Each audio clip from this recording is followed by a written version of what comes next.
question is, do you see corporate wellness as simply a trendy buzzword that has infiltrated corporate America, or do you see it as a cost-benefit savings for your company?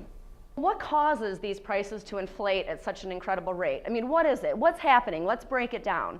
First one is technology.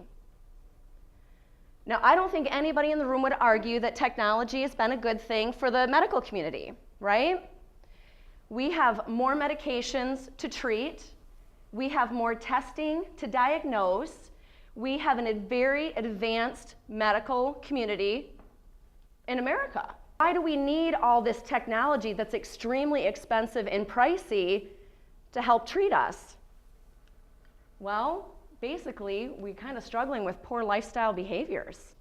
Now, I'm up here today because I want you to think about a paradigm shift. The paradigm shift is this. Right now, we're very focused on sickness cost. We're very focused on a sick America and waiting until people get there, and then we figure out strategies to try to make them well.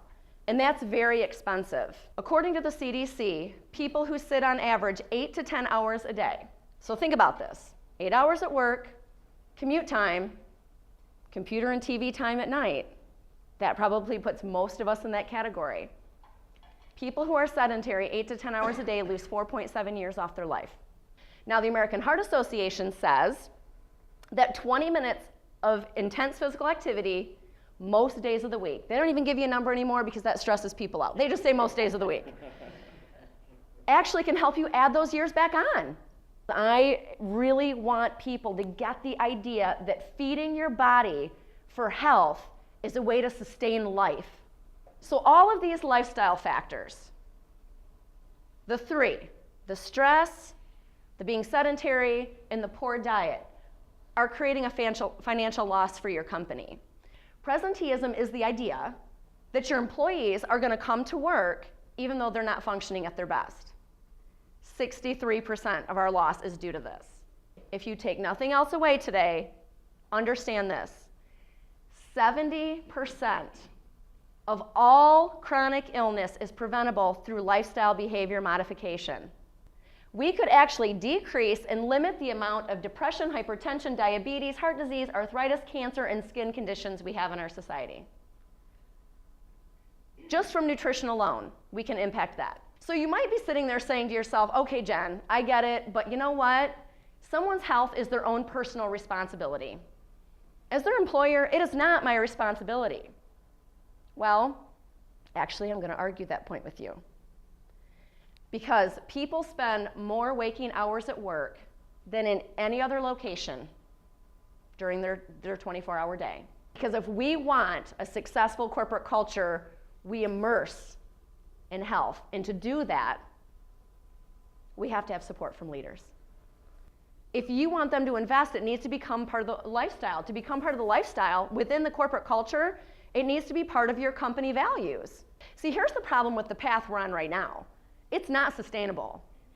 If you look at where we're heading cost-wise and health-wise, the healthcare costs 7 to 9% a year, the obesity rates, almost every state in red, that is not sustainable. Something has to change. I love my human resource people.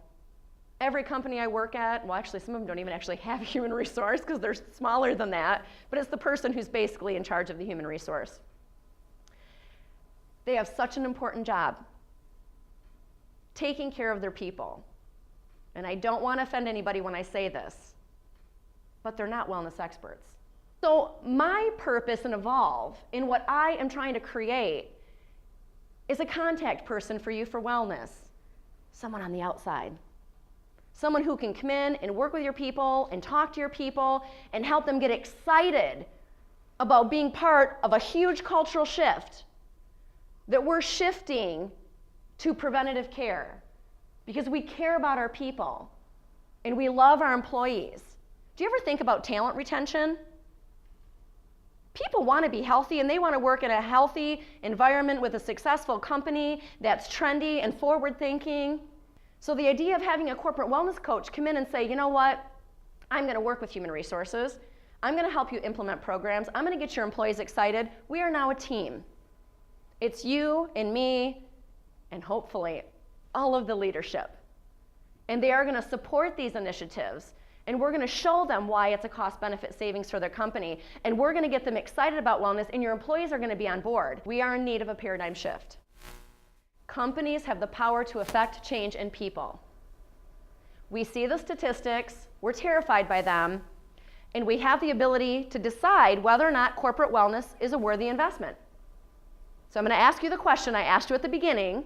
Now that you've heard the presentation and you have a better understanding, do you see corporate wellness as merely a trendy buzzword that's just saturating corporate culture? Or can you honestly see it as a cost-saving benefit for your company? And are you willing to be a forward thinker, like Mr. Durso? Take it back to your company, invest in your people, and be part of the paradigm shift that's going to come.